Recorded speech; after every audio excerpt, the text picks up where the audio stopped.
Chapter 20. Endless Mountains. Couldn't we all learn to make necklaces? I suggested the next morning. We'd get so much more money. But if we stopped providing the waste man with stuff every day, he might start paying us less, Muthu argued. Plus, Kumar's gang could take over. The city will have trash every day, but those girls aren't going to buy necklaces every day, Arul added.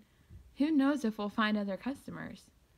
Also, Muthu said, most people won't pay as much as those college girls. How many necklaces do we have left, Ruku? Arul asked. 1. You fished out the necklaces we hadn't yet sold and let it dangle from your fingers. Cootie pounced on a beam of light. The necklace caught and reflected onto the bridge. 1, 1, 1, 2, 3. Just 1? So we don't even have enough to make a nice display, Muthu said.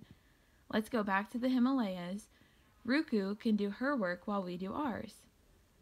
I agreed because I didn't want to offend them by pushing too hard for what I felt was a nicer way to earn a living. After all, there'd be time to figure this out. I could, slowly but surely, convince them. I shouldered my bag and picked up my stick and tried to put on a brave face. Ready to climb the Himalayas again? Muthu asked when we arrived at the dump. My disgust probably showed because Arul took one quick look at me and tried to make it into a game. You can be captain, he said. What? We're mountain climbers, remember? You can lead our team. Arul speared a large rag with a misshapen metal pole that lay on the ground. Here, carry our flag, Captain. Okay. I took the flag from Arul and stood straight as a soldier, singing the national anthem. Jana Gana Mana. You set your beads down and hummed the tune along with me, and Cootie stuck his nose in the air and yowled. I was just getting into the spirit of our game when someone hooted, Look, Kumar, those bridge boys are following that new girl. It was Sridhar, the rude boy who'd wanted to fight. Scowling, I faced him. Aha, so she's your leader now? Another one of Sridhar's gang mocked me. Why not? Arul asked. But, Sridhar gaped, she's a girl. Indira Gandhi was a woman, Arul said. She led our country, didn't she? These boys don't know that, boss, Muthu said. They're ignorant. Who are you insulting? Sridhar balled his fists. You started it, Muthu glared back, arms akimbo. Never mind who started it, Arul pushed them apart. I'm stopping it. We need to get to work. All of us. Right, Kumar agreed. Let's see who gets more stuff, Sridhar challenged as he moved off with the 3 other boys in his gang. That'll show who's smarter. Tell us where to start, Captain, Arul said. I marched toward a mound that looked like it had lots of glass and tin.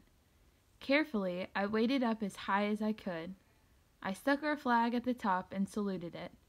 The boys saluted me, and we went to work. A nauseating smell rose and smacked me in the face. But I toiled as fast as I could. I tried to focus on the one thing I could be thankful for. The thick haze of rain clouds that kept the sun from beating down on you and the rest of us. Finally, our sacks were full. Enough, I commanded. We marched back single file, with me in the lead, to where you were waiting patiently. Finish up, Sridhar yelled to his gang as we left. We hurried along to the Waste Mart Man Street. We were busy sorting our loot out front when Sridhar sneaked up and snatched a twisted metal plate that we'd found. Give it back, Muthu shouted. It's ours. Not anymore. Sridhar shoved Muthu backward. Muthu?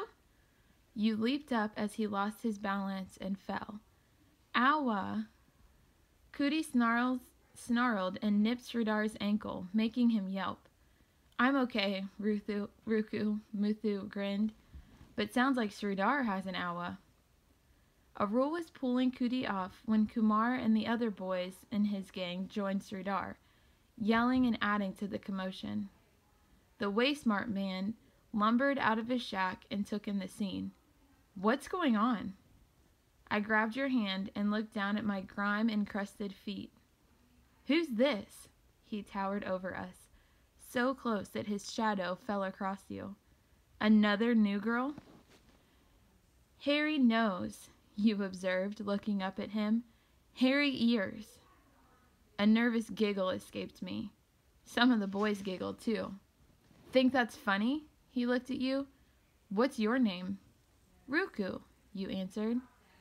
Ruku, he exaggerated the slowness of your speech. Where do you live? Don't answer him, Ruku, I whispered.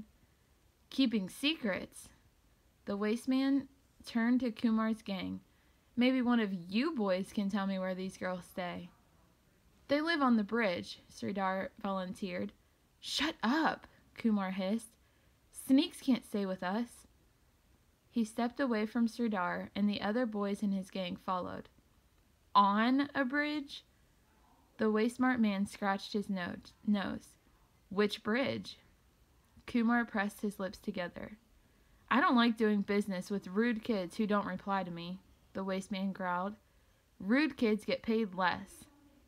No one, not even Sridhar, said another word. How could anyone live on a bridge without getting run over by traffic? The waste man said. But he didn't press with us any more questions. He even paid us the same pittance he usually did, despite his threats. Still, the waste man's curiosity left me uneasy.